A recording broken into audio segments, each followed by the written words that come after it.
following program is an exclusive Disruption Networks production. So you just bought your dream home, and now it's time to move. Let's face it, nobody likes to move. All the packing, unpacking, lifting, upstairs, downstairs, and broking everything, including your back. Let the professionals at EJA Moving Company take all the stress and pain out of your move. Competitively priced moving, relocation services, office moves, and complete packing and unpacking services. They work with everybody to make it simple and easy for you to move and relocate. Call EJA Moving Company at 315-335-0516. When it's time to relocate, have EJA Moving do all the work for you. Hit them up online, ejamoving.com. Want to know what's going on at the D? Hit up DisruptionNetwork.net and check out our events calendar brought to you by the Events Co. Find out about upcoming guests, special events, concerts, show schedules, community activities, and more. Get connected at DisruptionNetwork.net. Welcome to EC Radio Podcast. We would like to thank all of our sponsors for joining the Disruption team, and we hope that you will support all of our sponsors. And of course, we appreciate you listening to this program. Only on the D!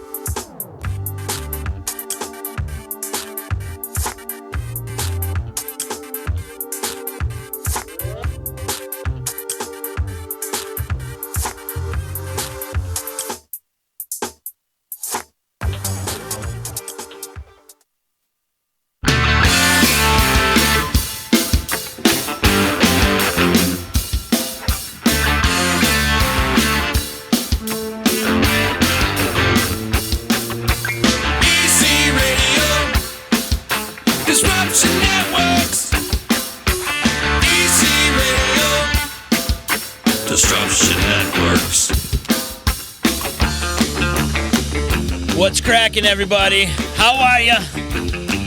It's Tuesday on the D. Time to disrupt your afternoon. TC Radio time. We're getting into it today, man. I'm pretty excited about today. I've got my man, one of the co-hosts from Agent Paranormal, Peter Leonard, in the house with me. Before we get into it, much love to my sponsors. Thank you so much to Utica Coffee. Wake the hell up. And I'm telling you, I'm woke right now. That hazelnut coffee has got me feeling jittery today, man. I love it. I won't sleep today. I don't think I'll sleep. It's okay. I'll just keep drinking more coffee. Great product over there at Utica Coffee. Check them out, wakethehellup.com. Also, Saranac, thank you so much to Saranac. Thank you so much to EJA Moving Services. When you're ready to move and relocate, hit up Eddie and his crew, ejamoving.com.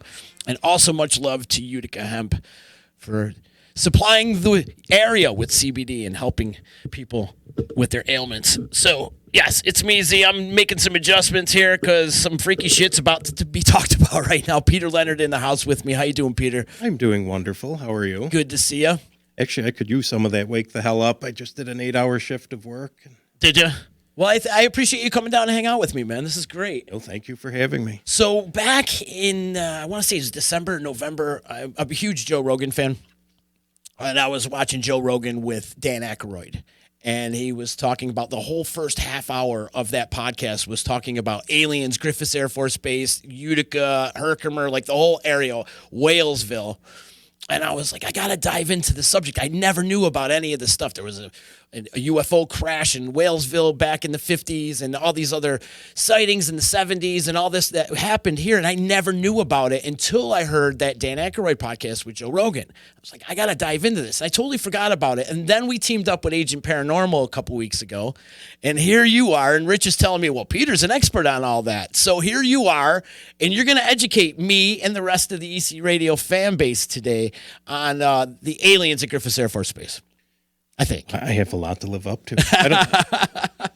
I don't really like the title expert because nobody knows everything. That's true. That's true. But I always find it very fascinating. We've had a major military base in our backyard, and nobody ever had a clue of what actually went on here. Right. Even people who worked there for 30 and 40 years. It's almost like there was like this force field around it, and you couldn't get anywhere near it, right? Absolutely. And then you go to a paranormal convention or you go somewhere and you're like, oh my God, Roman Head, that's Griffiss Air Force Base. It's like the UFO Mecca. Like, you can actually go to a paranormal convention, say the word Griffiss, and people know exactly what you're talking about. You're blowing my mind right now. So over the years, I've heard many things, and maybe I'll share a few of those things. Hopefully the guys with the black suits and the briefcases aren't listening right now. And You never know. They're watching us at all times. But, you got one of these, right? Uh-huh. And then they're listening. I know I'm probably going to have something on Facebook I need to purchase after we're done here. But Well, let's back up a little bit. I want to talk about your accolades, though, because you've written a few books about paranormal, and you've been on shows such as The Haunted Collector with John Zaffis, who was your guest on Agent Paranormal this past Sunday. Talk a little bit about your background. Well, I've always been interested in history. I've written a combined total of 10 books. Mm-hmm. For any aspiring authors out there, let me tell you, don't waste your time. There's no money in writing. So I didn't bring it, but one of the first books I did was part of the Arcadia America Images of America series. So I did one called Rome Revisited. And I did a very small chapter in there on military history. And they came back and they're like, can you do one on Griffiss? It's like, well, challenge accepted. So I did do a history book on Griffiss. I love it. And yes, a few paranormal books. You got 10 books under your sleeve right now. So this is a professional book that you can buy worldwide, Barnes & Noble's, Amazon. I get 44 cents a copy. And because we live in Rome, New York, I barely made the 500 threshold. It's almost like being a musician. Yes. This one, however, is sold in the thousands. And if you think about it, in the history of Griffiss, maybe 50, 60,000 people were stationed there or worked there throughout its 50-year span. Mm-hmm. So that would make sense. And people just have an interest in military history, and it did play a very important role just in the real world. But then I also published something called The Logbook of UFO Activity. Okay, that's the Logbook of UFO Activity. Now, when did you publish that one? We first started in 2016. 2016. And we always tell people, and the same with the paranormal, you need to keep a journal, because if you don't record things as soon as it happens, you're not going to remember all the minute details. So this was a very hard book to write, where it's just forms. That's a lot of forms. But there is some handy information. We put a glossary in there. And most of that is based off the military forms that they use for people to report UFOs or weird happenings. So the super unknown. Yes. So I guess before we really get into it, I should point out, because we always say this in the world of the paranormal too, paranormal is not synonymous with ghosts and spirits. Right. Paranormal means anything out of the normal. UFOs are not synonymous with alien life form. So UFO does not equal alien. UFO means it's an unidentified flying object. You don't know what it is at the time you're seeing it. It could be explainable. Maybe it's not. Maybe aliens piloting it. Maybe it's not. That could be, but... And they can also come underwater. There's other types of UFOs. It's just a word. Mm-hmm. So that would be the tech stuff, I guess. Gotcha. So do you want me to give you like the 3-minute history of Griffiss itself? Yeah, actually. Just so people know why the base is actually here. And what sparked your interest with it? Just because you're from Rome and you just wanted to dive into the history of the Air Force Base? Well, I guess I would have to credit and thank my existence for Griffiss. Mm-hmm. So my dad joined the Air Force in 1958. Were you conceived there? And, I'm sure I was thought about. But... So his first assignment out of training, he was stationed up here as a military policeman. And it was the same year, 1959, that they brought the B-52 bombers in. So he did his 3-year service basically up here. Fortunate or unfortunate for him, his last day was the day we actually declared war on Vietnam. So he never got to serve in Vietnam, but he was kept in the reserves for an up to 8-year period. I forgot what the exact qualifications. And in that time, of course, he met my mom and got married. And then in 1975, this big bundle of joy graced the city of Rome. I'm a 75 or 2, brother. A bicentennial baby. That's We're the good that's ones. 76. But. Well, yeah, same thing. Well, all the coins back then said 75, 76. So okay. So basically, the history of the base goes back to 1940. Up until that point, around the 1936, I think it was, General Billy Mitchell said that the future was going to be air wars. He set up an experiment using a plane, and he dropped a bomb near a naval ship, and that bomb didn't hit the ship, but it sunk the ship, and that sent horrific feelings through the military high command. They're like, oh my God, this guy's probably has some merit. So the military does what the military does, and they court-martialed him because you can't tell the truth. So then in 1940, they started looking for more locations to put an air base. Rome is centrally located in New York. We had the Barge Canal, the Erie Canal, the Black River Canal. We had well-established railroads, the watersheds, and pretty much a very low population and a good visibility. We were close enough to the city. We were close enough to Philadelphia. We were close enough to big major hubs. So they did some preliminary testing. They chose Rome. They began construction in 1941. So after Pearl Harbor, they sped up the construction. February 1942, the first planes began to land here. So interesting to note, Rome Army Airfield at that time was actually staffed by women and African Americans. So the Women's Air Corps and the 100th Aviation Squadron. The mission of the base was to repair aircraft, storage, and that type of mundane. So if something was wounded in battle, they would bring the planes back from Europe. They would fix them up, get them flyable, send them back. The war ends. The Air Force becomes its own branch of service. It continues on with the maintenance and storage. They eventually bring fighters up here to defend the eastern seaboard. And then it becomes part of the Research and Air Development Command. So you may have heard of Rome Lab at some point. So there were many variations before that. If you have any of your older listeners out there, there was also something called ROAMA, the Rome Army Air Material Area. Again, that was another fancy term for storage. And then there was another one called GEA, the Ground Engineering Electronics Installation Agency. So those were the ones that were at the forefront of all the computer technology. And, yeah. So we did have two almost firsts at Griffiss. Okay. Can you see? So in 1954, they were looking for a place to put the Air Force Academy. Rome was actually in one of the finalist states of that because they thought, hey, West Point down in the city, the Air Force Academy up north. So I guess you know how that ended. Colorado lucked out. 1958, they were looking for a location to drop NASA. So there were some very high-profile people that were up here looking at Griffiss. And I believe one of the local radio stations a few months ago were running stories about a man named Werner von Braun, who was a German scientist, rocketeer. He was all over the base, but nobody claimed to have seen him, but he was here. And that was during the period they were looking for NASA. Again, we know how that ended. We didn't get NASA. Right. That's where it went to Cape Canaveral? Yes. Okay. The split between that, Texas, and all the... Okay. Yep. We did, however, get the B-52s up here in 59. Imagine NASA in upstate New York.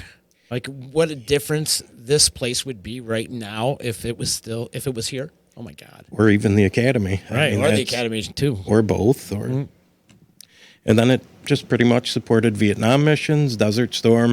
1982, Griffiss received the first air-launched cruise missiles, which brought a lot of protesters up here.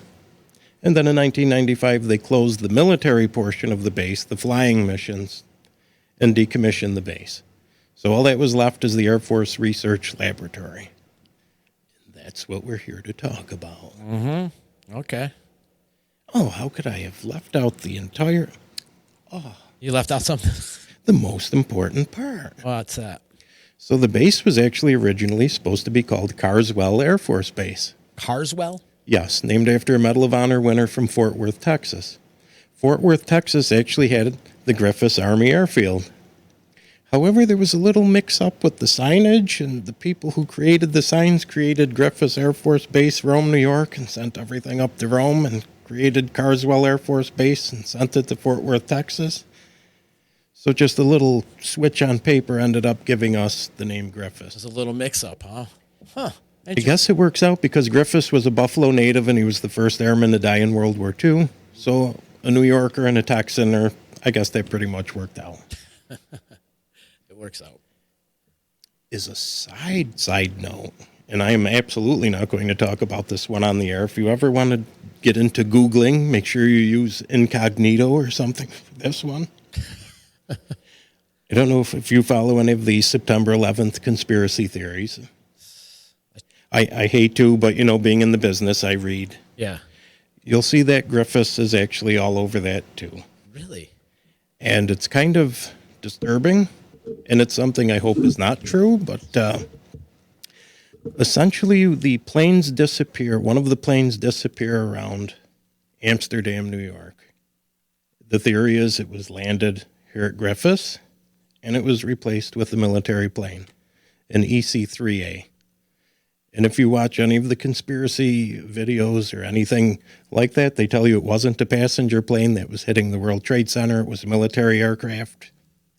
That's where that story originates from. And I'll just leave that at that. I mean, it was a tragic day, and I don't mean to... Yeah, that's a giant rabbit hole we can go down right now. But if you're ever looking for an interesting bathroom reading, there's... So we're all over everything. I don't know if every I can believe spectrum that. and spear. And Yeah. That's my first thought. Well, what did they do with the passengers? Right. I don't know if I can believe that one. Makes good television and magazine articles. It makes for, fake content, if you will. No, you don't know. Yes. You don't really know. These conspiracy theorists, there's so many outlandish theories out there. And some could be true and some can't be. It depends on where you fall in. But will we ever get to the truth? Probably not on most of these subjects. So I guess from here we'll call this entertainment. Okay. And science fiction. All right. And fantasy. I gotcha. I have a reasoning behind that. We actually do a very good presentation on UFOs in the local history. Okay. We have to say it's science fiction because in the real world, no UFO aircraft or any type of thing has descended where alien life forms have gotten out and presented themselves to the public and said, I'm Remulard 5, please take me to your Big Mac. I mean, that's never happened that we know of. Right. So everything beyond that is all conjecture, stories, conspiracy. Or did we have first contact? I like to think that we did. For sure. I mean, just with you in here. Peter, I think you're an alien. I'm definitely paranormal. So here's another homework assignment for all of you. Okay, I like it. Your first one. Okay. Have you heard of a gentleman named Valiant Thor? No.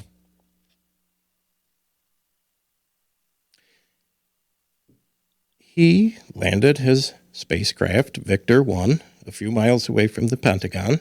He and his crew of 3 got off and asked to see their leaders. He made it through all levels of security in the Pentagon. They brought him to the secret tunnel, brought him right up to see Dwight Eisenhower and Vice President Nixon, where he told them that he is a immortal created being from Venus.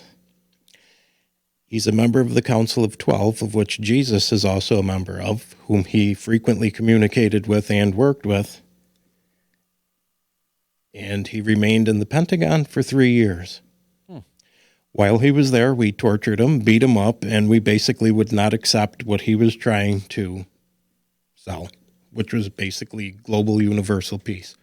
One of the thoughts behind him is that he was basically telling them that the Bible and Jesus exist on every organic life form planet that's known. So that is actually a universe. That was his message. Even though you're on Earth, maybe on Venus it's this, it all goes back to the same message. After 3 years, basically, of our crap, he just disappeared right from the cell he was being held in, and he interdimensionally traveled out. That was the rationale they gave him. I haven't seen it, but there's apparently a new movie that just came out called The Stranger at the Pentagon, which is the story of Valiant Thor. Again, was that true? Is it not true? Now, where is this story coming from? There's actually 2 distinct ones out there now. There's one scientist claims to have worked and talked with him, And another one, this particular picture here is a close-up of a picture that was taken on the USS Eldridge with a lot of science officers. The USS Eldridge was the ship that was used in the Philadelphia experiment, which is the time travel thing that went horribly wrong in 1944. And this picture comes directly from one of the scientists' sons. The other picture is a different picture of Thor, which looks like a younger Jimmy Stewart, and it has a more storied, shady background. So it doesn't do the story justice, so I guess that's why I say it's a homework assignment. If you want to read on it, you can read both of their perspectives. I tend to believe this would be, if this were ever real, this would be the story that makes more sense. And then he just vanished. It just vanished. That's it. Never to be heard from again. Unless you believe the other gentleman's story. No, but yes. What's the other gentleman's story? That he communicated with him right up to about 2006, where he would interdimensionally travel to him and talk to him. But as far as helping Earth, he's done with Earth. He's done with Earth because we tortured him. Pretty much.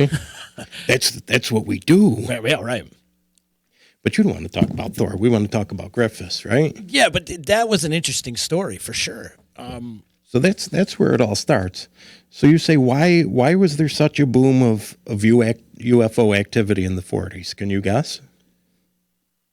No, go ahead. Okay. So in July of 1945, we detonated a nuclear bomb. Oh, right. In the desert. That blast sent a beacon into the universe saying, we're open for business. And then 2 days or 2 weeks later, whatever it was, we detonated 2 more bombs.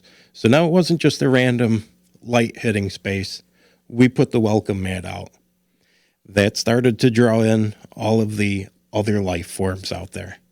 Say, this isn't a planet of plants anymore. They've harnessed the power of nuclear energy. What's going on? And that started the craze of the 40s, 50s, 60s. If you think of how many nuclear bombs and tests that went on in that time period, the hundreds of them, they all correlate with the increase in UFO activity. Do you think like the UFO activity were coming down maybe to police it or see what was going on? Or at first, I believe it was curiosity, like what's going on here, like, or who are these people? Like, we didn't know about this planet, because I would think that an atomic blast, since light travels faster than everything, sends that message out there like, oh, there's one we didn't know about. Mm-hmm. Again, just a random theory, but in the ufology field, that's what they believe led to the increase in sightings. So now we're going to go back to 47. Okay. Little old Rome, New York, the Rome Army Airfield. A B-17 crashed at some point in the winter of 1947, right around Ringdale's Flowers, which would be today the area of Hummel's, the Burger King over there near the base. Okay. Yep. And the wreckage was recovered and so on and so forth. So we fast forward to end of June, July of 1947. That's when the Roswell crash happens. Okay, pretty straightforward. I mean, that's what started. It's pretty famous. Everything. That started. That's the mecca of UFO activity and conspiracies and all that would be the Roswell crash. Yep, and that's where they made the big mistake of saying to the media, a flying saucer crashed, and then had to immediately recant it because of the outcry that came from it. So everything was gathered up, everything was spirited away. Now, this was told to me by a few researchers over the years. So you have Roswell Army Airfield, RAAF. You have the Rome Army Airfield, RAAF. They had said that they had sent the B-17 wreckage down to Roswell and swapped the alien stuff up to Rome. At that time, Rome was always subordinate to Wright-Patterson Air Force Base in Ohio. Again, UFO people know Wright-Patterson is the... Hangar 18, right? Yes. Okay. So we've always, and even today, the lab still works under Wright-Patterson. Nobody really knows. That's sort of your Area 51 of the North. Okay. That's maybe Area 52, who knows. But so that wreckage was said to have been at the base. Things were done to it, but on paper, That's why a lot of civilian accounts are like, oh, no, it looked like airplane parts. Blah. So we don't know what really happened with Roswell. So I'm sure your listeners out there are like, all right, that's a bunch of bull hockey. I mean, so just a random quick Google search. This is why I love this stuff, and it all gets interesting. It's all out there. The report of Air Force research regarding the Roswell incident 1994, which was requested by a senator, where they requested all records related to the Roswell crash. It's amazing that one of the 7 locations they requested records from was right here in Rome. Griffiss Air Force Base. Huh. If we had nothing to do with it, why would a congressman be asking for the records? What's more, they're specifically asking Rome Laboratory for the records. Rome Lab wasn't founded until 1951. That was 4 years after the wreckage. Yeah. So what was going on from the beginning? That's the skeptic's question. Definitely raises some concern. So we may have an involvement in Roswell. Huh. I've had people tell me that there's a 14-story structure underneath the base. People have said that it's a joint alien CIA base, meaning there's aliens living under the base working with the U.S. government to develop technology. Currently? Back then and currently. Okay. So then if you start looking at the things that start coming out of Rome Laboratory, you have over the years, like the CD was invented there in the 70s, the compact disc, that totally came out of Rome Lab. Did it really? Yes. Never knew that. 1960, the first satellite communication received from space through Echo 1 came through the Floyd Test Center through Rome Lab.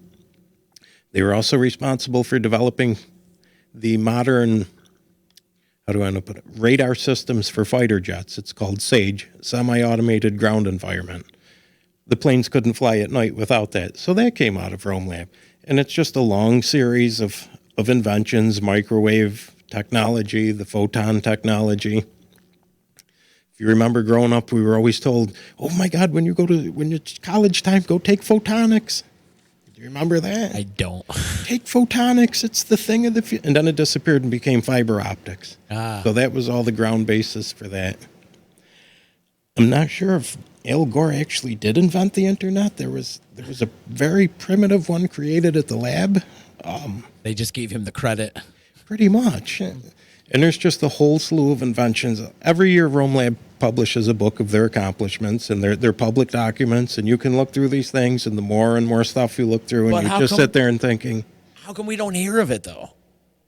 Like, the invention of the CD is kind of a big thing, especially back in the day. You know, it's kind of a big thing. How come we didn't know it was invented here in Rome?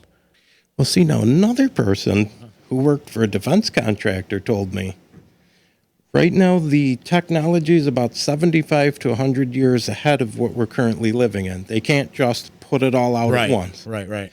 But if you really think of, being in the music industry and all the entertainment, we literally went from cassette tapes to CDs to digital, like within a blink of an eye. Like, just as soon as I updated the CDs, they were no longer, it's like you could have saved me all that money. Yeah. And other technology, it's just, especially in our lifetimes, it's just one thing after another. Trying to think of some other profound stuff. If you actually get a tour of the lab, they have a lot of that stuff up on the walls there that they've. So what you're telling tens of thousands of patents on processes and equipment and insane. So you're telling me they have technology out there right now that's so far ahead of us, but they can't release it just for the simple fact is we probably wouldn't be able to A, understand it, or B, accept it. Allegedly, yes. You know, because humans have a hard time accepting things. You know. Yes.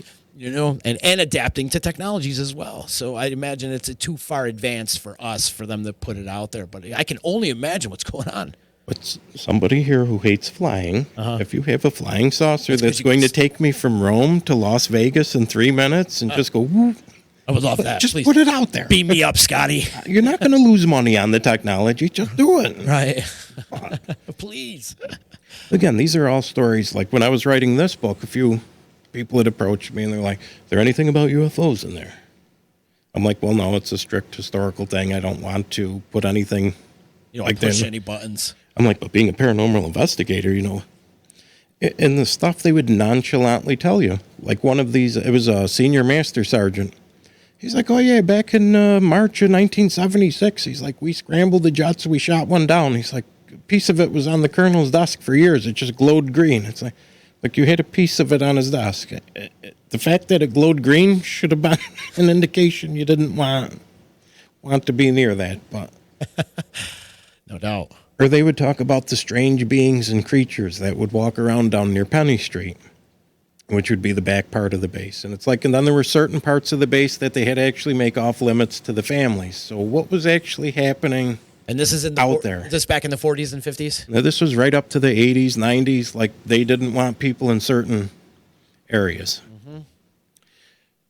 So there was a book that came out in the mid-2000s by this gentleman called The UFO, The Griffiss Connection. Fascinating read if you're into the UFOs. It's one of them. It's like I say, is this the real deal or is this... It's kind of on the fence. I can give merit to where he said he got the documents from. So let me give you the quick background on this. Sure. BRAC closed the base in 95. And I know this because I talked to one of the historians. Years later, they're like, oh, my God, I wish I knew you. You could have came in and taken anything you want. We were ordered to throw everything out. He's like, you could have taken photos, tens of thousands, numerous roll-off dumpsters. They just trashed of everything, the entire history. So this gentleman claims he was dumpster diving and found the files that belonged to the Men in Black. And that's what this book is based on. He transcribed all of them into... Don't you find it hard to believe they would just throw all this stuff away? That's the part that bothers me, but yet at the other hand, it's like so much stuff was being thrown out and liquidated. I mean, I could see where it's plausible, but at the same time, I don't see that stuff just being discarded. Right. So what are the Men in Black? Who knows? If I had to give you the background of that, there was a group at the base called the 1st Communications Maintenance Squadron. I'm going to show you a picture of their patch.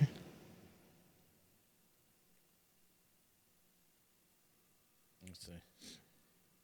Well, that makes it kind of obvious, doesn't it? There's something not right about that. Let me show this a little bit better to the crew out there. Hang on. That's right here. So do you notice something in the design? It looks like Woody Woodpecker. It's some kind of gremlin, space alien type of... Alien. He's got like a pack on his back flying, and I don't know. That's strange. So what year was this? The SOD? That would have been the 50s. This is the 50s? Absolutely the 50s. And they would have yielded to the more modern, what you would call the Office of Strategic Investigation. In Rome, it would have been the 22nd District, which came from, I believe they were headquartered out of West Point at that time. Mm-hmm. Some of those details, forgive me, I don't remember the exact date. And if you read in here, you'll see accounts where the 22nd OSI is mentioned as some of the inquisitors. Huh. Not to ruin the book for anybody entirely, but there's several mentions in there of something called Hatchet, which is a code word for Area 51. There are mentions for one of them was a lady airman hit an alien in Floyd and reported it. But they were able to make her... What do you mean she hit her? Like with her with vehicle? her car, okay, yes. Okay. So they interviewed her, and then at the time she was interviewing, she's like, well, you know what? I was very tired. Maybe it was a deer. No, I'm pretty sure it was a deer. Thank you very much. And then the notes of the investigators said on there, we wish they were all that easy. So that tells you they must have been using some form of intimidation or tactics that, well, they would ruin your career, basically. If you came forward with that, they would ruin your career. Some sort of brainwashing technique. I don't know if they have the flashy pen, but I could use one of them. So if anyone has one for sale.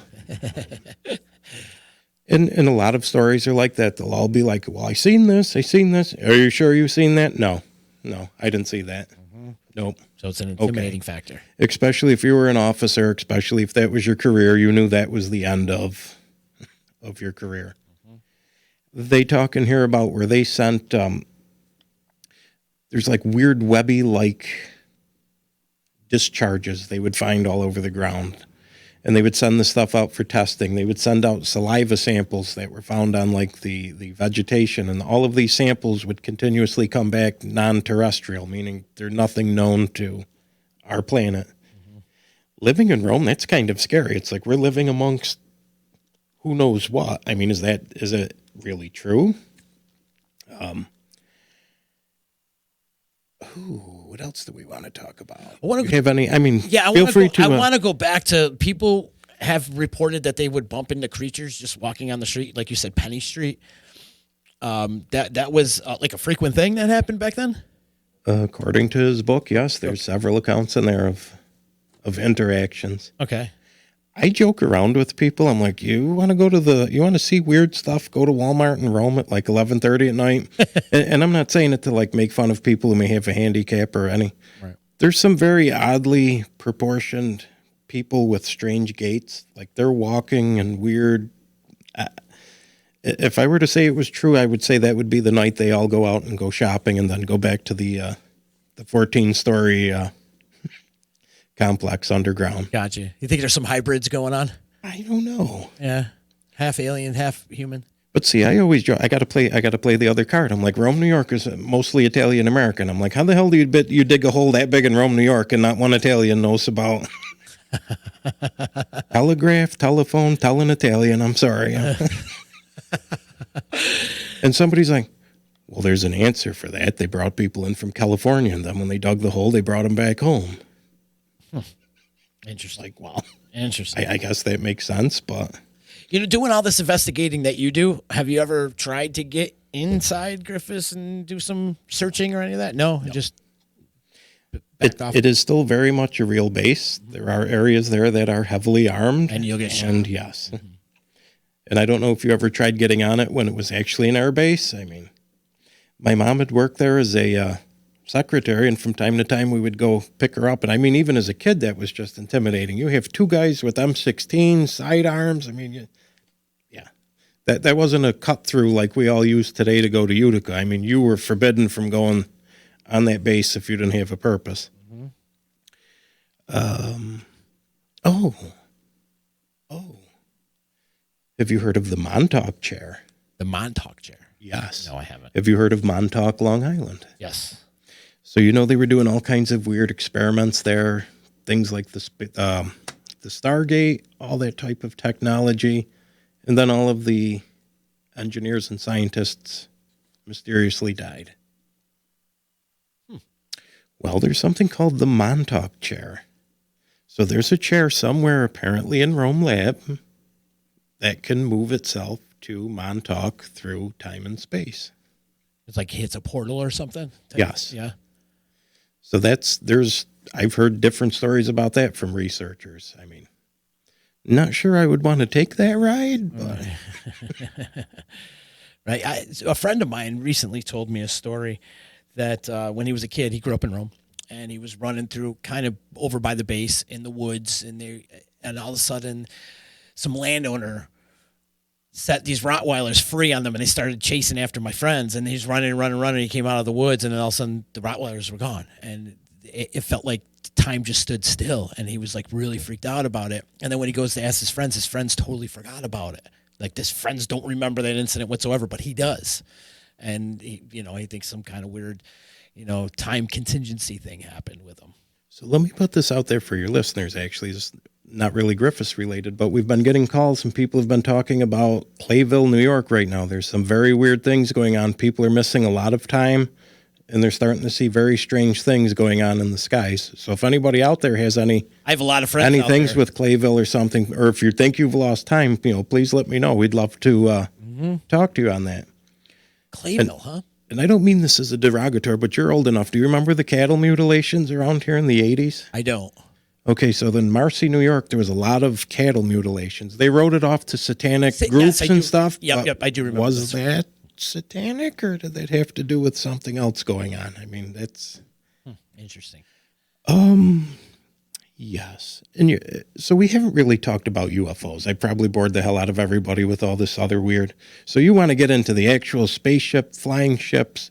Well, there's so many incidences that happen, locally in the 70s. And where's that? I just dug up a thing here. Now, there was a thing happened in 1954 where there's an abandoned. Is that the Wamsville thing? There's Walesville. There was Mattydale. There was a major incident in recovery, and then allegedly. And then there was the airplane. Major Donald Kehoe was the other guy. He was flying, and I think he was flying next to a UFO is what happened, and somehow the UFO ended up crashing. I don't have the whole story about it, and the UFO ended up crashing, but there was nothing in the UFO whatsoever. Do you know anything about that one? Is that out of Syracuse, or was that? That one was close by. Syracuse. Yep. I'm not totally onto that one. I know of that one. There's also the Happy Valley incident outside of Oneida Lake. There's actually a few documentaries out there about that. Really? The large amount of UWOs, the underwater flying objects that come out of Oneida Lake. So there's some very interesting stuff there. So to get into the actual flying part now, so you have all these reports. Okay. So the government opens up something called Project Sign, which turned into Project Grudge and now Project Blue Book. And I guess there's something on the History Channel now called Project Blue Book. It's a TV series based on that. So they had two scientists heading that up, Dr. J. Allen Hynek and Dr. Jack Vallée. So these were the guys that sifted through tens of thousands of UFO reportings. Now, these guys were also seen off and on at Griffiss Air Force Base. In 1960, a gentleman named Hector Quintanilla, he was a major, was assigned to Griffiss Air Force Base as unassigned, meaning he wasn't there as part of a unit, but he was actually in charge of Project Blue Book.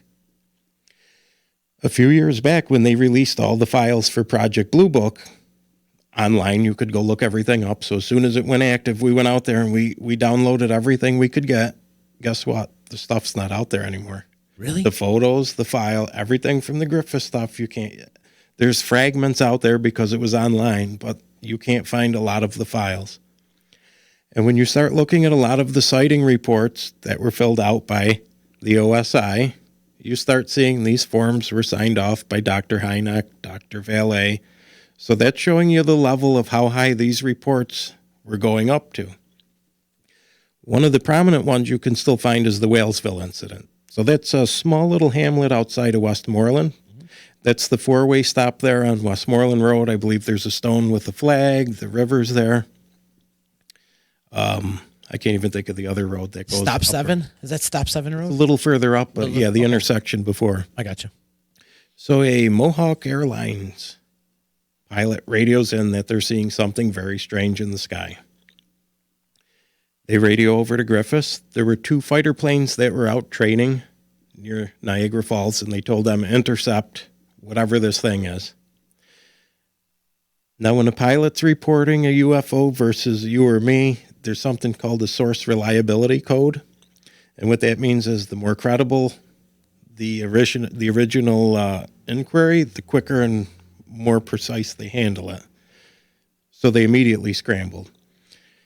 As soon as the fighter planes got in view of whatever it was that was in the sky, the pilot claims that the cockpit burst into flames. He ejected out. One of the airplanes flew into a house. I believe it killed 1 or 2 people. The other airplane went and took out a station wagon and killed a family of 4.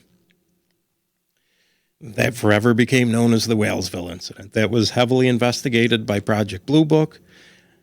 And it's one of those things, again, you go to any UFO convention, all you have to do is say, oh, I'm near where the Walesville incident. They know exactly who you are and what. Me personally, I don't think that had anything to do with alien life forms. But they later claimed it was a nuclear balloon that they were doing research on at the lab. And there was another aircraft in the sky at the time, some cargo plane. Again, that could all be bullshtagen. I mean, who knows? Uh-huh. And I did bring you in the newspaper headlines. That was a very big deal at the time. The only caveat I say to that and why I hold my own opinion, the 2 aircraft that crashed were F-94C fighter jets. That was the absolute worst model airplane the Air Force ever had created. I believe every one of them crashed, and many of them were from cockpit failure like that. There's the stories out there that this big beam of light came and lit up the cockpit, and again, where's the story versus reality? I mean, given the unreliability of that aircraft, it's sad people died. I don't know how to write that one off, but I'm thinking that one's more realistic. However, once you get into the Blue Book files, you'll start seeing that there were actually hundreds of calls to the sheriff's department before and after that. People were seeing silver-type objects flying all over Utica and all over the outlining area. So could that be coincidence? I mean, was that the bigger event, which actually took place later in the day? There's the Mattydale one, which you sort of mentioned. There was a different one. That's where they actually recovered some of the aircraft, which was brought to Griffiss. Whatever they shot down or fell down or whatever.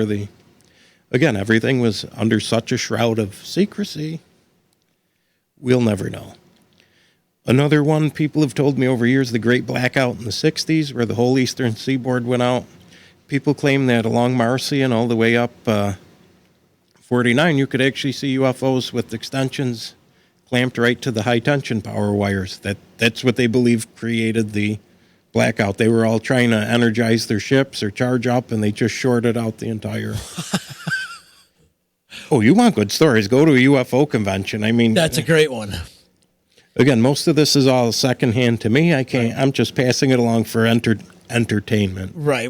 All of this, it's not proven, but these are great stories. And that's why people write books about them. Most recently, well, we also did have the spy aircraft up here, too. We had the SR-71 Blackbird was stationed here for a little bit. Okay. I actually almost got myself into trouble because I put a picture of it in here in one of the hangars at Griffiss, and I was contacted, and they said, "Where did you get the picture from?" Did you take it? No, fortunately, it was stamped on the back, though, that it was from the U.S. Air Force Photo Lab, but because they were never here. Gotcha. But they were being used during the Israeli war in 1971. They were refueling here, taking off in the middle of the night. Back to NASA, I mean, we have one of the longer runways that were put in when it was put in, so the space shuttle at that time could actually have been landed here. That was one of the purposes. I actually did see it, I think, once or twice. They had practiced landing that. Air Force One. Just trying to remember. There's so much. What about recent incidences? There has been a couple. I know back in 2017, I think there was some reports of unidentified flying objects going around in the area. That was me. I'm sorry. That was you. I knew it. They were dropping you off, huh? I have a bag packed. Come on. Hit that portal. It's always like, we're creating Space Force. I'm like, yes. Yes. I want to work for you. Sign me up. Attention. No. Let me ask you, would you fly? Would you go in the space if you had the opportunity? You know how they're trying to do those flights or whatever? That was a goal when I was younger, but having been on airlines, I probably wouldn't know. Want to stay grounded, right? Yeah. I'm with you. But yeah, I do remember the Challenger incident. I was always into model rocketry. I mean, astronomy. And then I went to school and had crappy math teachers, and here I am. Now I'm a janitor for the U.S. government. But let's talk about recent incidences that have been reported. Like I said, 2017, I feel like there was a bunch going on in 2017. Did I send you the picture I captured of one? No. Okay. No. Excellent. I'll send you after the... Okay.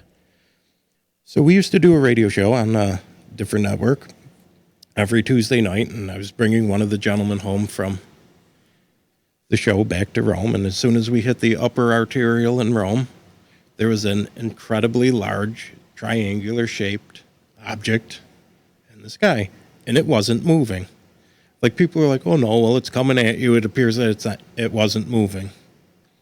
Of course, we don't have any equipment with us, so all I could take a picture was with the crappy iPhone 4, which doesn't really do any justice. But it had 3 very distinct green lights, and in the center there was a larger red light. And what we would do is you would see all of a sudden the light array would do some weird thing, and it was just gone. There was no. So I'm like, oh my God, I'm gonna drop Steve off and get the hell back. I'm gonna go see if I get some equipment. I'm coming right back. I'm gonna try. And sure enough, as I was driving home on Route 49, this thing was hovering right over 49. The closer I'm getting the Whitesboro, the bigger and bigger it's getting. If I had to guess, it was about 100 feet on each side.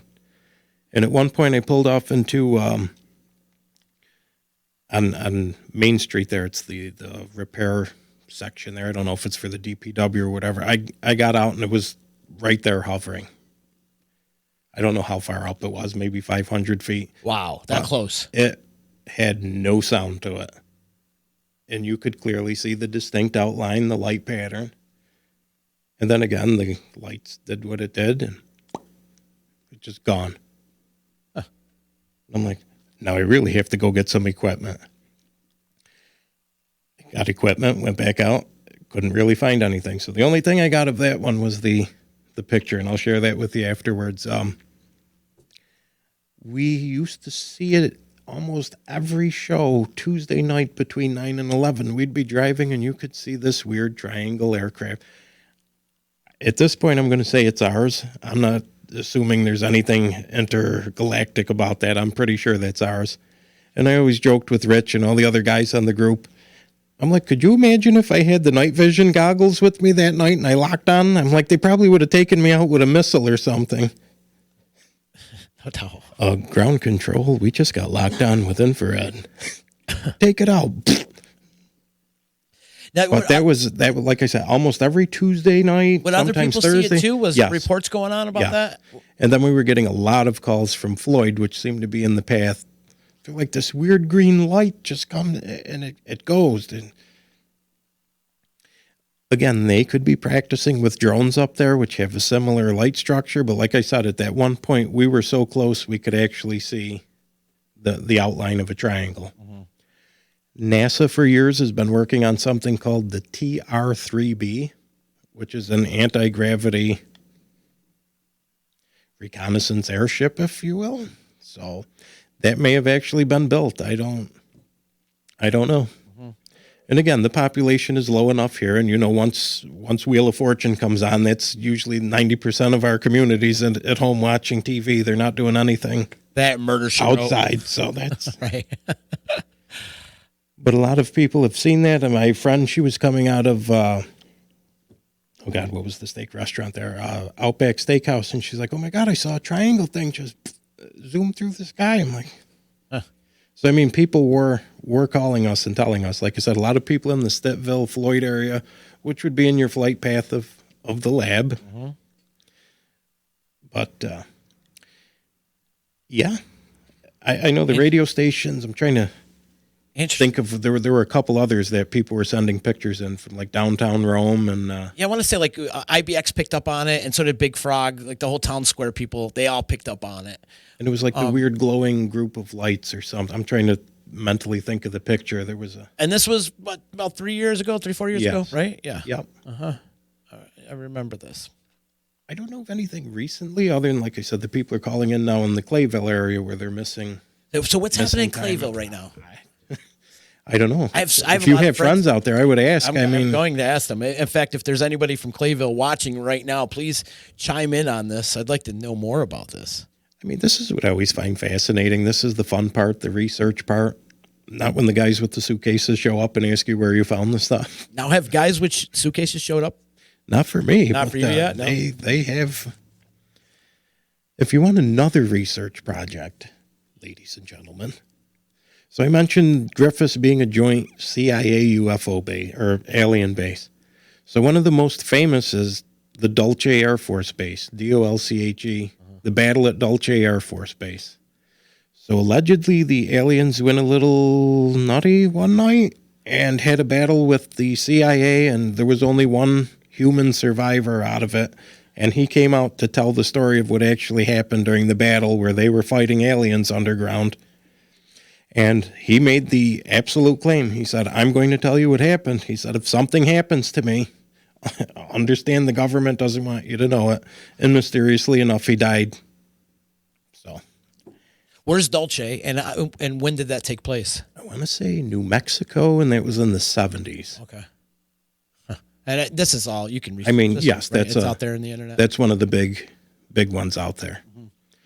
There's Area 51, and that's a major topic. People always like they wanted to storm Area 51. I love that movement. I was waiting for it's oh my God. You can't stop us all. You think so? You do understand the military has a weapon called the Iron Storm, right? That can fire 1 million projectiles in a minute. Do you think you're going to be able to breach that? Good luck. Good luck. Imagine that. That didn't really pan out to anything anyways. The people were camping out, but I think they just were told to leave, and everybody, okay, bye, we're out. I think the big incident was the one guy who peed on the fence. That was it. It's like, I'm going to pee on you. But if anybody in the hobby, anybody who knows that Bill Clinton actually declassified Area 51, and all the documents are actually out on the internet. However, it's Area 54 now is the one you need to. Now, what's Area 54? Nobody knows. Nobody knows. So would they just? It's rumored it's in the mountains of Utah, but that's where all the whatever you want to call it, the black projects went, the black book. At one point, I got to meet through Rich because he's the big celebrity agent. He had Stanton Frieden up at MVCC, who was a well-renowned ufologist who just passed away, and he worked on those black projects like reverse engineering of propulsion systems. And he's like, we would get them to just the point where they worked. He's like, and then you would come into the laboratory the next day and everything was gone. Like everything was gone. He's like, that's where we assume the second group stepped in and actually made that stuff real. Creepy. So, I mean, there's so much out there that's. What about the Denver airport? A lot of stuff going on around the Denver airport, and there's like artwork going on there, and people are always freaked out. And they also say, conspiracy theories say that there's alien life form going on at the Denver airport as well. Do you have any knowledge on that? Not offhand, but since they legalized weed, I'm sure that probably has something to do with the sightings or the aliens stopping there to party. It's happened way before the weed, though. But again, Colorado, you have the Air Force Academy. I mean, who knows what's going on out there? Mm-hmm. It seems to be the weirdest places you would never consider. The most obscure locations have like the weirdest things people live with. Mm-hmm. Right underneath your nose. And sadly, with the high incidence of cancer in this area, you have to ask questions like something is being done that's well out of the ordinary. Mm-hmm. My mom worked at the lab. She died of cancer. My uncle worked at the lab. He died of cancer. All their friends died of cancer. It's like something was going on there between that period of the 50s and 90s that, was it all the microwave technology they were working on? Was it nuclear stuff? I mean, again, if you don't like them, but the one person you have to thank if you're a government employee is Bill Clinton, because he signed a bill in 1995 that made it illegal to test on government employees without their knowledge. Huh.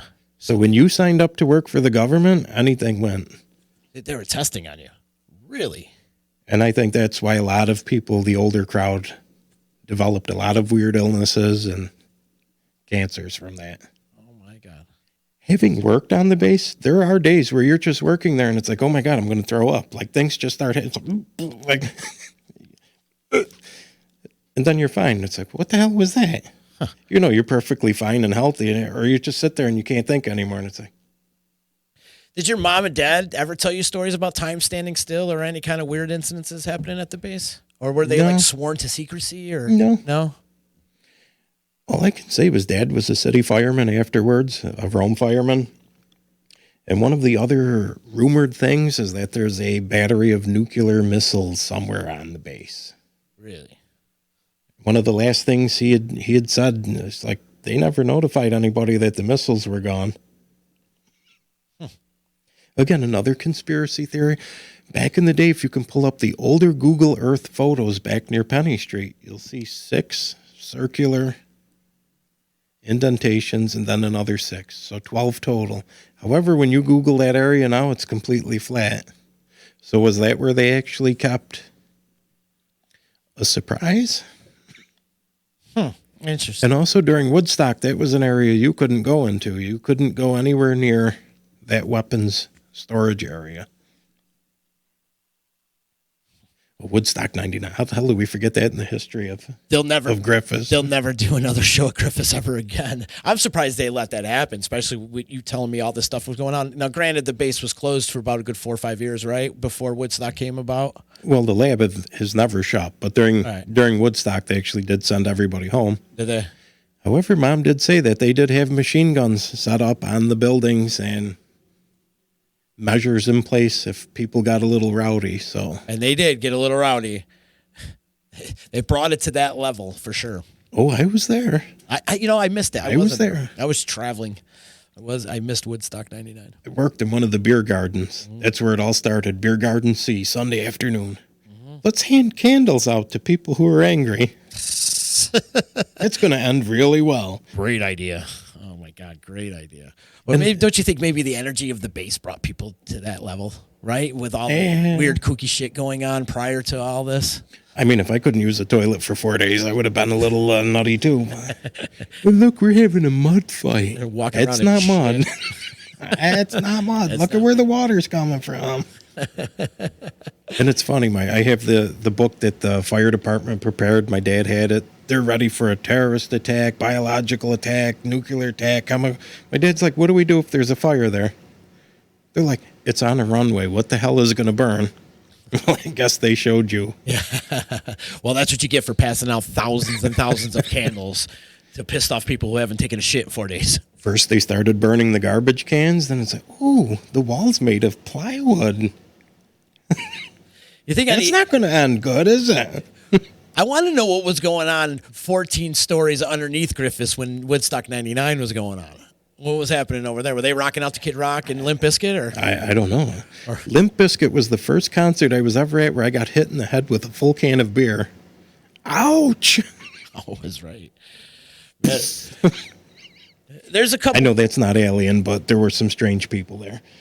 I have a couple people checking in right now. Jamie, some declassifications of documents like Adam and Eve story by Chan Thomas, a historic history of catalysms. Do you know anything about that? Not familiar with that. No. Okay. The Denver airport he's talking about too. All kinds of fucked up Freemason satanic imagery shit at the Denver airport. Good call. Are you have any knowledge on the Denver airport at all? No, but I can give you the scoop on Freemasonry if you want. Yeah, for sure. I'm a member. Okay. 3rd degree Master Mason. I'm going to tell you 100%, they are not running the world. If you've been to any of the local lodges, I can tell you for 100%, they are not running the world. There you go. The Illuminati might be. I don't know anything about the Illuminati, but for the Masons, I can tell you it's just an organization of men that have a secret, which actually isn't secret. Go online, search any of the rituals. Everything is out there is 100%. I mean, that's... He's also saying MK Ultra, testing LSD and psychic phenomenons, etc. That's Denver Airport, I'm thinking. No, that MK Ultra actually may still be in play with the CIA. There was a few movies recently about that too. That's where they would basically activate people.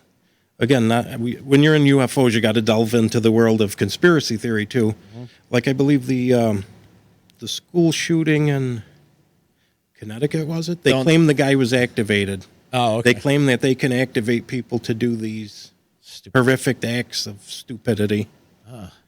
Again, I don't like talking about the stuff because it diminishes the memory of the victims and stuff. But that's their claim, is that they have a way of making you do what they want. Interesting. We actually in the paranormal do a little bit of that. It's called the Gansfeld experiment. So if we ever drag you into like a very haunted place, we can put a mask over your eyes, just listen to white noise, and we just leave you there. And basically you go into a state of euphoria because everything's just attacking all of your senses. You can't see, you can't hear. It's at that point something may talk to you or communicate with you. So this goes in with the psychedelics they're talking about. Right now the big drug is DMT. Yeah. I don't know how to pronounce the other one. Ayahuasca, and there's Abigail. There's a bunch. And all of those are meant to trigger the same thing, bring you into a state where you're supposedly more receptive to. It's supposed to open up your third eye. Yes. For lack of a better term. I mean, I've experimented with like binaural music and some of the other stuff out there, like the theta wave music. I mean, it produces some very strange dreams. And feelings. Yes. But since I work for the government, I can't do drugs. So, I mean, I have to just experiment with the fun stuff. There you go. I know you got to get out of here soon, too, don't you? A few minutes. You got a few minutes? All right, good. I think we could talk for like 10 hours if we had the opportunity to do so. You did mention that little events of putting you white noise and stuff. There's an event coming up on April 18th that you guys are doing a ghost hunt at Rucker Mansion. We should promote that a little bit. That's going on April 18th. Agent Paranormal coming together. You've been through Rucker Mansion a few times. What are some of the stuff that you've gotten out of that? Lots of. We can turn your crap green with the stuff we've encountered in the Rucker Mansions. It's a very, how do I want to put it? It's an unassuming location. It's one of those locations. There's two mansions, Mansion 1 and Mansion 3. Mm-hmm. Mansion 3 is the one they're fully restoring at this time. It has connections with Ulysses S. Grant. Right. Roscoe Conkling, who was a local senator and presidential candidate. A lot of very important people went in and out of that house. It has something to it. There's just a feeling to it.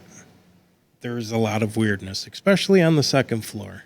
We haven't really ever pinned anything down there, but it's there. So you go to Mansion number 1, which was a Southern plantation style building. And in its last incarnation was a nursing home. We were told it was a nursing home until the state shut it down. When you're in there, you could understand why that may have been.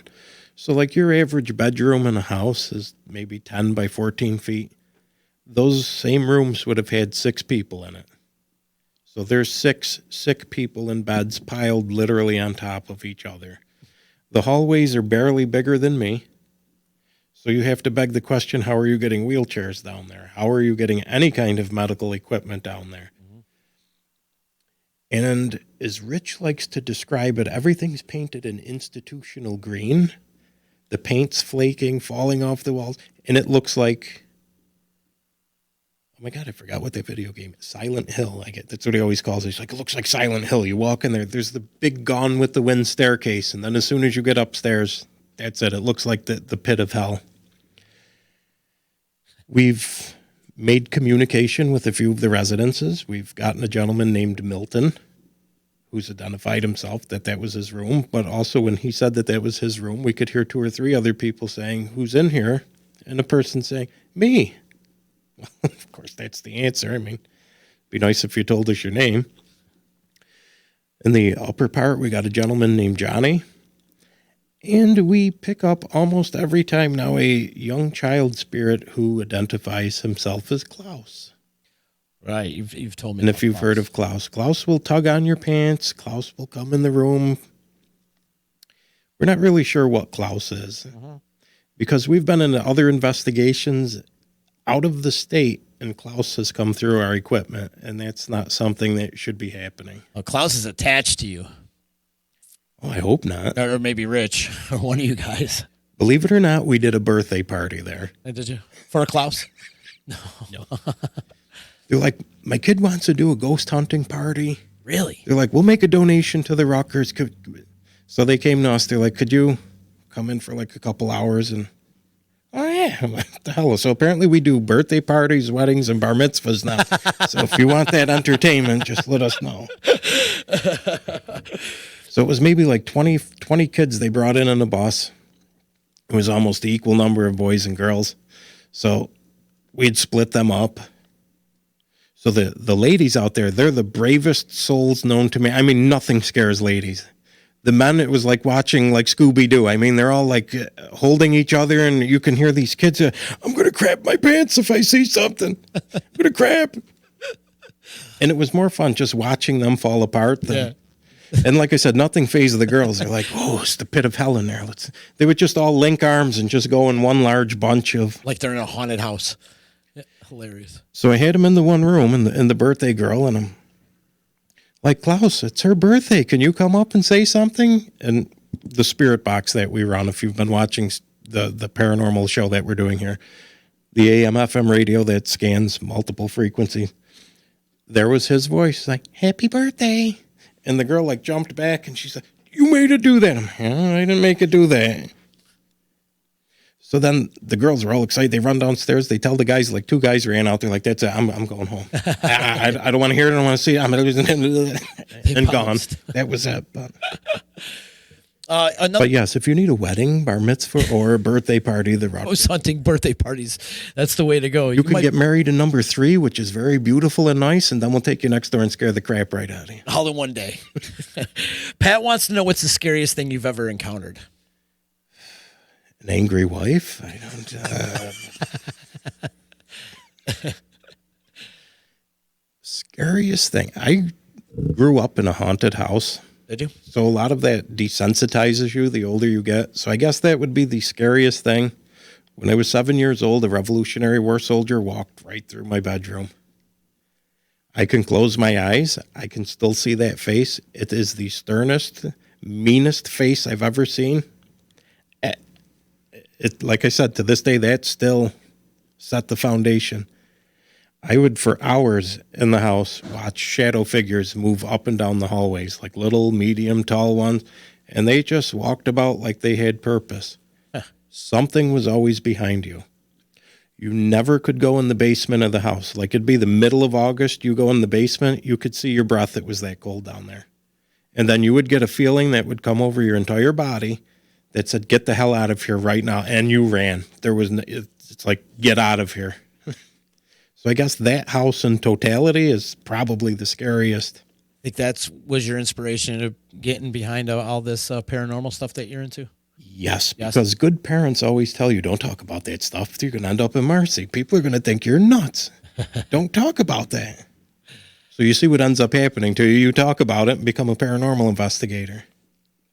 But that was their way of protecting us, because one year, all of a sudden, we're having Christmas dinner. Everybody in the house opened up and started like, all right, enough of that. Thank God you didn't see the guy with no head, or the guy with no teeth, or you didn't hear this thing whispering in your ear. It's like, okay, maybe I was lucky. Like, and it's like everybody who lived there had some type of occurrence. It's like, but then why are you telling me nothing was going on? Have you gone back since? I will never go back in. No. Knowing what I know now and seeing what we've seen. And people like John Zaffis who tell you shouldn't give things like that energy. Yeah, I had enough of it. I wouldn't go back to it. Frank's saying he had an experience at Mansion 1 when he was there alone. A fan was off, and when he went upstairs, it was on. And when he came, he had to go back downstairs, and he was in the house by himself doing an appraisal. That's what he does for a living. He's appraisal. Okay. That's kind of freaky. One of the phones upstairs, for the longest time, they're the old crank style of phone. You could pick the phone up and you would hear humming in it. Now, they're not connected to anything. They're left there for decoration. Why would the phone still be humming with the charge if there's nothing connected? Freaky. Pat wants to know, have you ever been to Pilgrim State Psychiatric Hospital? Not as a guest. Not as a guest, no. No. Are you familiar with it? Yes.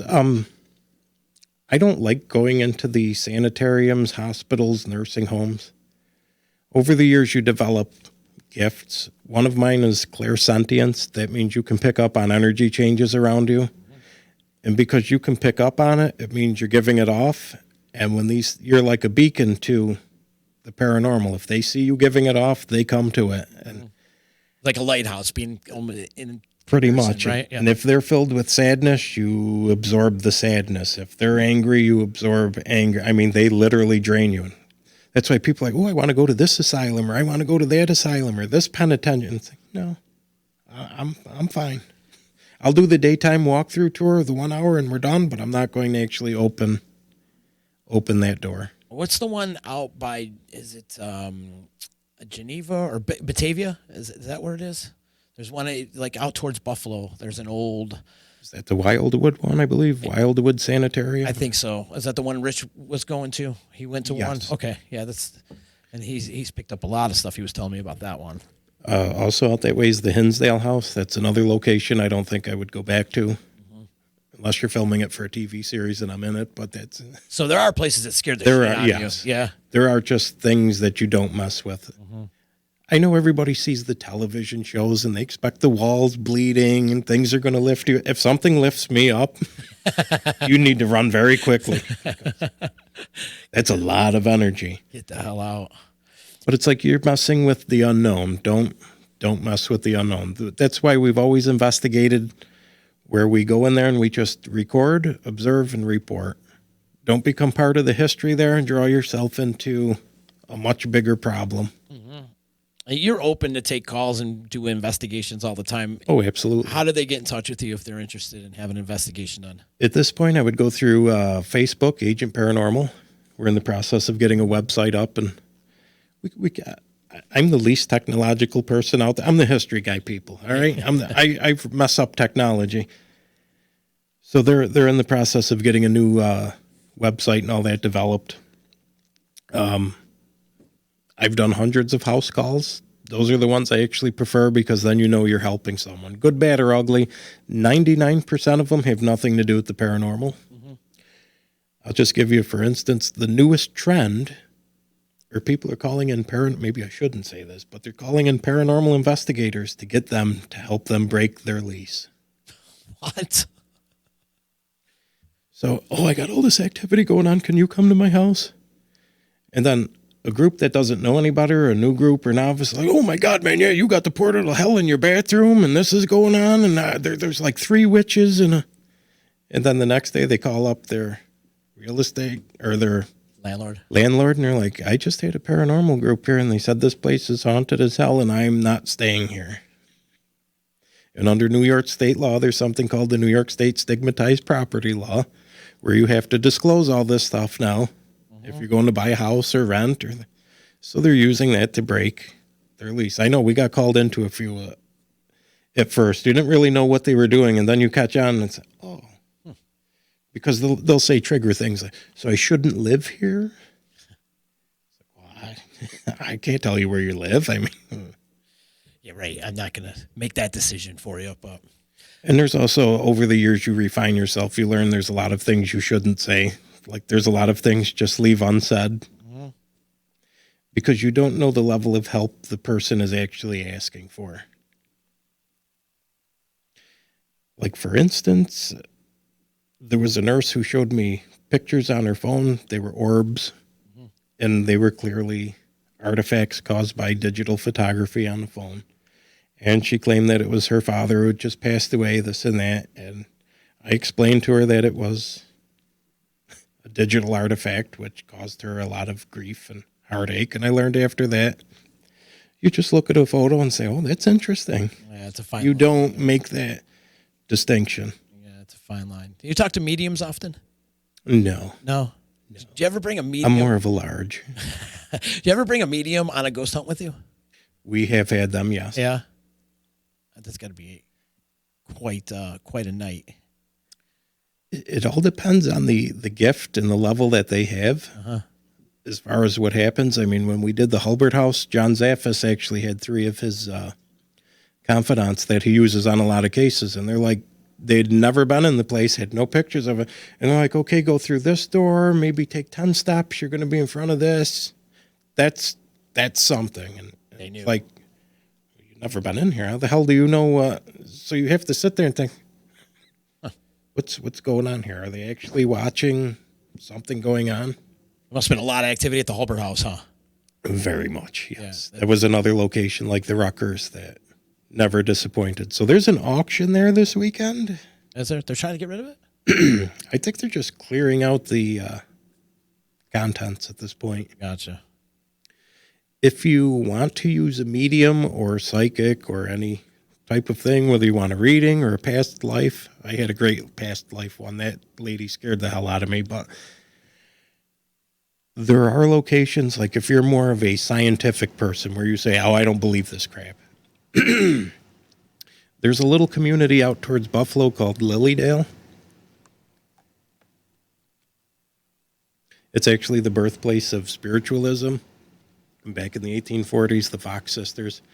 So they're only open during the summer months. It's a little community on Casadaga Lake. They have wonderful hot dogs, but they also have different types of spiritual people, metaphysical people. And each one of those are licensed to that village. Like they all have to pass a test before they can practice their craft in there. So I would consider stuff like that a more reliable source. If you go to Salem, Massachusetts, the same thing. All the psychics and all of the practitioners have to be licensed by the city, and they only give out so many licenses. So those people, unless one of them leaves, those people have been doing it for quite a while. So that's the difference between going to Magic Debbie for $15 for a 30-minute reading at a local psychic fair, or having to pay literally $100 or $150 for a half hour. I mean, as much as I don't want to waste money on something like that, I have done the more expensive readings. I know I'm probably going to get murdered now by the psychic mafia, but mind-blowing stuff though. And it comes to the point where it's like, just the year. It's an experience thing. You can tell people who have a gift versus, and you get what you pay for type of thing. Exactly. Magic Debbie compared to the $150 reading type of thing. Like you go for a tarot reading. Change is coming your way. Okay, it's life. It's going to change. Right. I don't need to pay you $40 to tell me some type of change is coming. I'm either going to eat in the morning, I'm going to poop my pants, I'm going to win the lottery, something's going to happen. But you're definitely going to fall asleep at one point. Again, that's the cynical paranormal investigator. One more question before we get out of here, because I know you're a little late. You got to go meet up with the wife and whatnot. But if you had the opportunity to time travel, would you? I would, yes. You would? That leads to the other group that actually works at Griffiss called DARPA. DARPA? That's the ones that actually delve into time travel and the black box technology. Okay. I forgot what the actual acronym stands for, but DARPA. And that's a show. If you want to do a different show, I'd have to go do some research on that.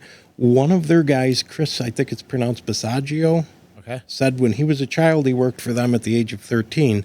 They sent him to the Gettysburg Address. He claims to be the young child that appears in the photograph of the Gettysburg Address where Abe Lincoln's in. He accidentally got caught up in the photograph, and he tells the entire story of why he's wearing the clothes he's wearing. And he had some other weird travels where he claims he was with Obama on Mars, that Obama was actually part of DARPA and was a time traveler with. So there's another homework assignment, DARPA. I got to have you back on that one. I got to have you back because I think Matt Groening, the Simpsons creator, he's definitely a time There's traveler. Something there. There's 100% something there. Like that's too creepy, and just and how he puts it into his show. And I mean, who the hell would predict Donald Trump to ever be a president? For real, right? Many things on there. And he did like 12 years ago. I mean, crazy. Well, then it's kind of scary because their first Halloween, didn't we chase away the aliens with a board with a nail in it? So that must be how you defeat aliens. A board with a nail in it? Y'all have to keep a board with a nail in it. Peter, this has been awesome. I could talk to you for about another 5 hours, but you got to get out of here. But one more time, how could people get in touch with you if they're looking to get into investigating or maybe bring you to their home or whatever? Facebook, Agent Paranormal. I believe Rich said we're going to start going bi-weekly now on the D here. Yep, Sunday nights. So Sunday nights, so probably every other week starting March. That'd be another way to call in. Mm-hmm. And we're always here to help. Sunday nights, every other Sunday night, bi-monthly.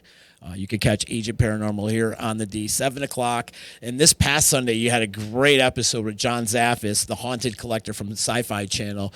Check that out. Go back into disruptionnetwork.net, and you can check out that video and that conversation. That was amazing. It was really cool. Oh, he's wonderful. Hopefully we can get an event with him, and yeah, you'll learn how the vocabulary of his that We actually time them how long it's in between swearing.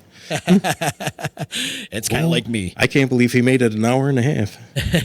And then if anybody's interested too, they're doing a ghost hunt at Rucker Mansion, and that's coming up on April 18th. It's part of the Disruption Network. We're all going to be there. We're going to hang out. We're going to do some taping, and you guys got all your equipment down there, the white noise boxes and all that. So we're going to go down, and it's kind of a disruption event. So come on out if you're interested. There's many different levels. There's a VIP package. There's a regular package. So come and do some ghost hunting with us. April 18th. Food there. There's food? Are they going to bring hot dogs in from Lilydale? I hope so, but they usually put on a good spread, so it's well worth the ticket price. And you're helping a historic location.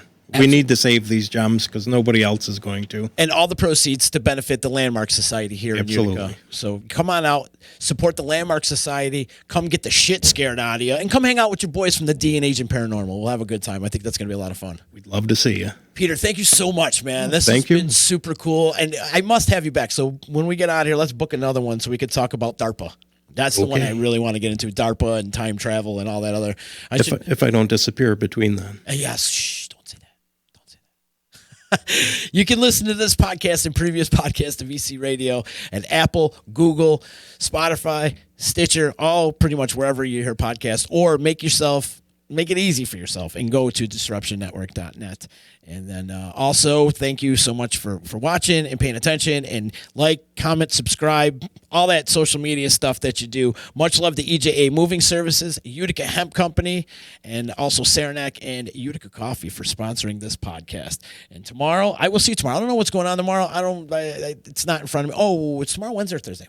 Wednesday. I don't even Wednesday. know. So I know Thursday the boys from Break from the Grind are going to be in the house, and they're going to feed us and stuff like that. But I don't know what's going on tomorrow, and I should find out what the hell's going on tomorrow because I never know. Peter, makes it more fun that way. I'm lucky I know what day it is today. I never. Who needs oxygen up there? Who needs it, right? Peter, thanks again, man. This has been a lot of fun, and we will see you tomorrow. Later.